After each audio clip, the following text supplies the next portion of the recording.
생활 속 법률 상식에 대해 알아보는 일상예로 준비되어 있는데요. 변호사님, 오늘 알아볼 법률 상식 어떤 것들이 있나요? 네, 오늘은 우리 곁에서 살아가고 있는 여러 생명, 즉 반려동물에 대한 법률적 이야기를 해보고자 합니다. 언제부턴가 우리가 이제 애완동물이라는 표현 대신요, 반려동물이라는 표현 사용합니다. 반려동물로 가장 좀 인기 있는 동물이 바로 개인데요. 그런데 이 개, 사람을 물거나 해서 상해를 입히는 경우도 좀 종종 발생을 하고 있습니다.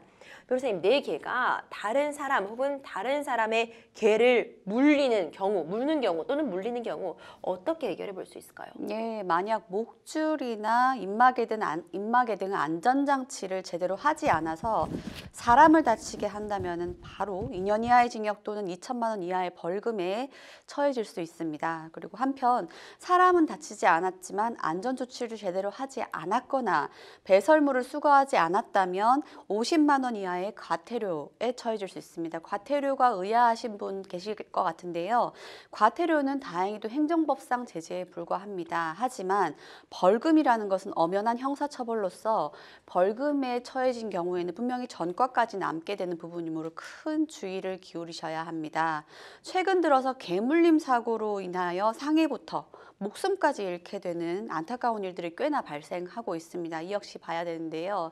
실제로 2021년 7월경에 경북 문경에서 목줄을 하지 않은 대형견 무려 대형 사냥개 6마리가 산책 중인 모녀를 공원에서 공격한 사건이 발생했습니다.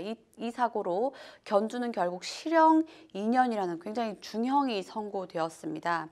또한 최근에 서울 노원구에서도 목줄을 하지 않은 반려견을 데리고 있다가 해당 반려견이 한 시민을 뼈가 보일 정도로 무는 사건이 발생하기도 하였습니다. 굉장히 위험한 사고가 비일비재한데요. 이와 같은 개물림 사고 발생 시에는 동물보호법을 찾아봐야겠습니다. 동물보호법에 의하여 사람이 사망한 사고가 발생하였다면 견주에게 3년 이하의 징역 또는 3천만 원 이하의 벌금에 처해지고, 또 사람이 상해를 입은 사고가 발생하였다면 그보단 낮지만 엄연히 2년 이하의 징역 또는 2천만 원 이하의 벌금에 처해질 수 있으니 굉장히 주의가 필요로 합니다. 한편 가해자에 대해서는 형사고소뿐만이 아니라 형사상 처벌뿐만이 아니라 민사상 손해배상이라는 굵직한 문제도 남아 있습니다. 민법으로 가야죠. 민법 759조에서는 동물을 데리고 있는, 즉 동물을 점유한 사람은 그 동물이 타인에게 가한 손해에 대해서 배상할 책임이 있다라고 규정하고 있습니다. 위조항에 근거해서 분명한 동물의 점유자, 견주, 동물을 데리고 있었던 사람은 치료비, 일실 이익, 손해, 상실, 위자료 등을 청구할 수 있고요. 다만 실무에서는 형사고소를 하게 되면 통상 합의라는 절차가 뒤따라오기 때문에 합의할 때 보통은 민형사상 일체 이의를 제기하지 않는다라고 하여서 민사와 형사를 한꺼번에 해결하는 경우는 많다라는 건 참조하실 수 있습니다. 그렇군요. 그렇다면요, 반려견이 다른 동물 공격한 경우 어떻게 되는지도 궁금하거든요, 예, 변호사님. 좀 전에는 사람만 말씀드렸는데요. 사람이 아니라 다른 동물, 가축을 공격한 경우에도 또한 처벌 대상이 되고 있습니다. 나의 반려견이 다른 사람의 반려견을 다치게 하거나 죽이게 된 경우에는 해당 견주는 3년 이하의 징역 또는 700만 원 이하의 벌금에 처해집니다. 바로 화면에 나오다시피 재물 손괴로 처벌이 되는 것이고요. 뿐만이 아니라 더 나아가서 반려동물을 시켜서 사람이나 가축에게 달려들게 한 경우에는 10만 원 이하의 벌금, 구류과료, 8만 원 이하의 범칙금 부과되고요. 사람이나 가축에 해를 끼치는 버릇이 있는 반려동물임에도 불구하고 함부로 풀어놓거나 제대로 살피지 않아서 나돌아다니게 한 경우에도 10만 원 이하의 벌금과 구류과료, 그다음에 범칙금 등의 부과가 처벌됩니다. 그렇군요. 변호사님, 맹견으로 분류되는 개들에 대한 이슈가 또 있기도 했잖아요.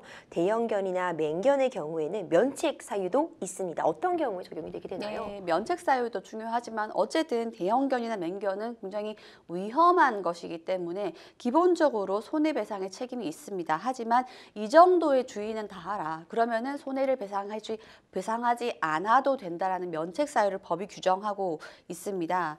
맹견에게 가해야 되는 면책 사유 사회는 어떤 것이 있냐면요. 가령 뭐 도사견이라든지 아메리칸 피플 테리어 뉴스에도 나왔었죠. 그리고 로트와일러 등등의 이러한 맹견을 데리고 있는 견주는 그리고 해당 그 맹견이 원령이 3개월 이상인 경우에는 반드시 목줄과 입마개 등을 필수적으로 해야 되고요. 이 정도의 목줄과 입마개 정도만 했다면은 안전조치는 충분히 다 한 것으로 보기도 합니다. 그렇군요. 그렇다면 반려견이 이제 늙거나 병들거나 하면은 유기하는 경우도 있습니다. 절대 그래서는 안 되겠죠. 예. 이런 경우에도 어떤 법적 책임 뒤따라야 되지 않을까요? 이제까지는 그러니까 반려견이나 반려동물에 대해서 소유물로 물건으로 보았기 때문에 이 부분이 상당히 미약했습니다. 근데 점점 이에 대한 반성의 목소리가 나오고 법 개정이 되었는데요. 동물보호법으로 가야겠습니다.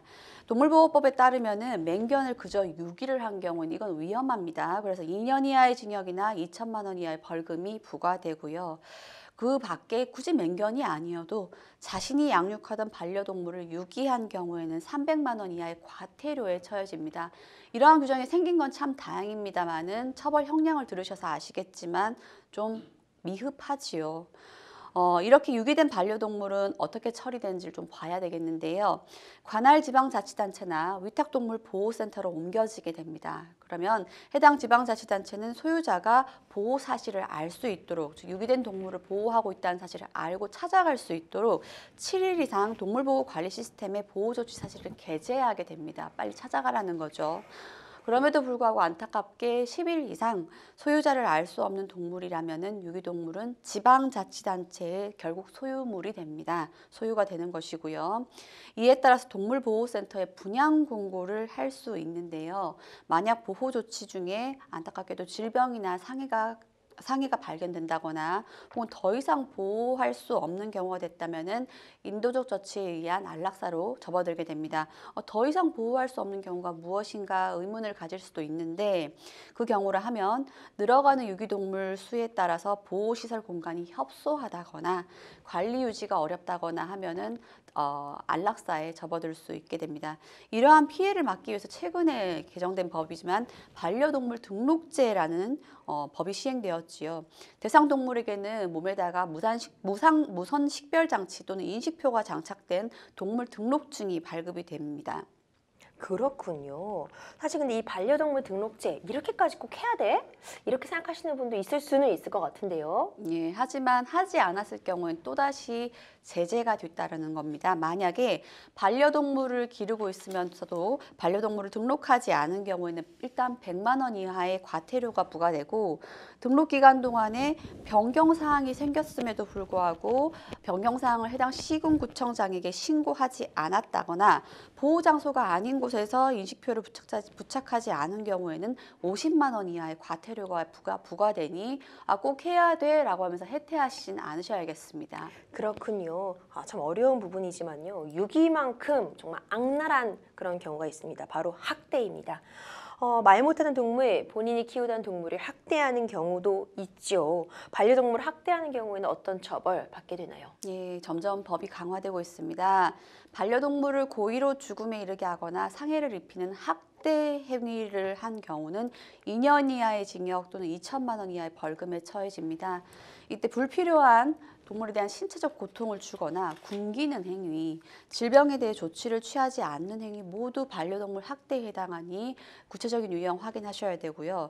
또한 과거에 이제 이런 일이 자주 있었는데 동물을 다른 동물과 싸움을 붙인다거나 유기동물을 무단으로 포획을 한 이후에 판매를 하는 행위도 모두 불법이라는 점 아셔야 됩니다.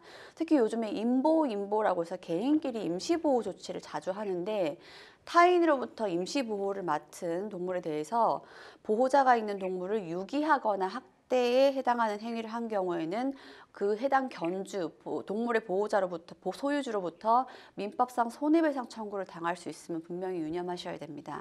네, 오늘은 우리와 함께 살아가고 있는 반려동물과 관련한 여러 법적인 이야기 나눠봤습니다. 동물도 우리와 같은 생명이라는 점 꼭 기억하셔야겠고요. 존중받아야 하는 대상이라는 점도 꼭 유념해 주셨으면 좋겠습니다. 지금까지 일상의 법 상식 함께 알아보는 일상의로 함께 했습니다.